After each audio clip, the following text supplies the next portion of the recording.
तो गुना के बाद में फिर 4 दिन का अवकाश है, तब वृंदावन आएंगे।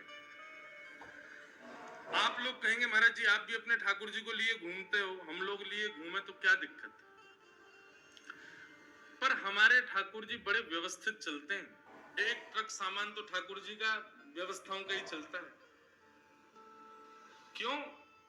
मन में ये भाव है कि भाई वो ठाकुर जी हैं, उनको कहीं भी बिठाना नहीं है, कहीं भी सुलाना नहीं है, कहीं भी रख नहीं देना है, कुछ भी उनके सामने खाना नहीं है, कुछ भी उनको परोसना नहीं। रसोईया भी संगी चलते हैं ठाकुर जी के, उस ठाकुर जी के प्रसादी में देख वे में नेक्स्ट सो हमारो लाला, पूरी व्यवस्था चलती है उनके साथ में। हमारी माता जी तो इतनी परेशान कभी कभी हो जाती हैं, हमारे घर की एक फ्लोर में बिल्कुल जगह ही नहीं बची, सारे सामान ठाकुर जी के। अभी आप देखते हो राजभोग आरती, खंड पाठ चौकी यहाँ की, और हर साल में नए सामग्री और बनवा देता हूं, तो बेचारियों के कहां भरे हो भैया, पूरा घर तो तेने लाल जी ही भर दियो। सामग्री इतनी ठाकुर जी की रहती है साथ में। तो हमारे ठाकुर जी बड़े व्यवस्थित चलते हैं, उनकी बड़ी व्यवस्थाएं चलती हैं साथ में, और हम ये भी ठाकुर जी कृपा की व्यवस्था कर पा रहे हैं। तो उन लोगों से प्रार्थना जो डलिया में ठाकुर जी को लेके चलते हैं, सब जगह जाते हैं। एक मेरी बात सुनना,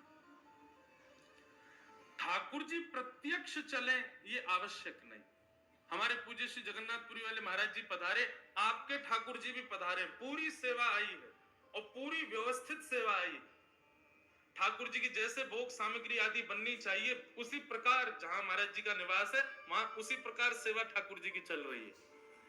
लेकिन जो अपने लड्डू गोपाल आदि को कहीं भी लिए जाते हैं, उनसे थोड़ी प्रार्थना कि ठाकुर जी हमारे हैं, प्रयास करो कि श्रृंगार करके ठाकुर जी को सिंहासन पर विराजमान करके नेत्रों में भर के फिर उनको चित्त में विराजमान कर लो। हे लाल जी, अब हम दर्शन के लिए जा रहे हैं, अब हम नदी स्नान के लिए जा रहे हैं, अब हम कथा सुनने के लिए जा रहे हैं, या हम बाहर मार्केट में घूमने जा रहे हैं, कुछ शॉपिंग करने जा रहे हैं, आप अकेले नहीं हो यहाँ पे। ऐसा भाव नहीं करो कि ठाकुर जी अकेले कक्ष में, तो हम छोड़ के कैसे जाए?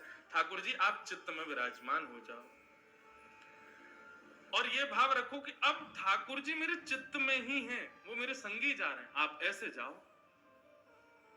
ठाकुर जी को सब जगह लेके नहीं जाना है। बाइक पे घूम रहे हैं, ठाकुर जी संग में गोद में है, कहीं जा रहे हैं, उसमें थोड़ा भाव रखना चाहिए। ऐसा नहीं है कि कोई पाप लगेगा आपको, ठाकुर जी नाराज हो जाएंगे, नहीं,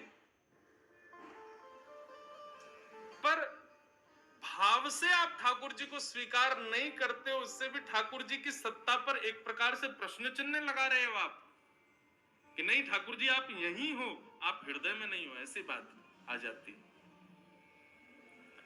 श्री माधव दास जी जगन्नाथपुरी भगवान के बड़े अनन्य भक्त, एक बार उनके मन में भाव आया कि मैं वृंदावन जाऊंगा दर्शन करने के लिए, और वो श्री महाप्रभु जगन्नाथ जी के सामने जाकर के आज्ञा लेने लगे, महाप्रभु जी मैं वृंदावन जा रहा हूं दर्शन करने। तो श्री महाप्रभु जी रोने लगे, नेत्रों में आंसू आ गए जगन्नाथ जी के।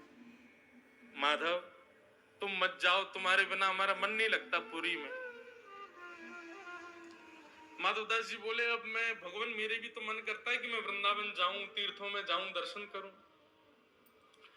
जगन्नाथ जी बोले, तो भाई एक काम करो, तुम हमको भी ले चलो साथ में, हम भी चल रहे हैं तुम्हारे संग, वृंदावन रहेंगे।